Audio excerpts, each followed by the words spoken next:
রাহমাতুল লিল আলামিন, তিনি গোসল করতেছেন জল চকিতে বসে। আম্মা জান আয়েশা রাদিয়াল্লাহু আনহা পানি ঢেলে দেন।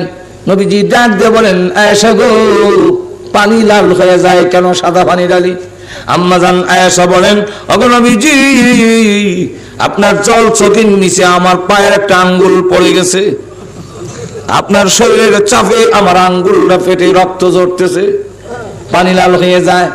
আল্লাহ নবী বলেন, আয়েশা, তুমি আমাকে কেন বললে না?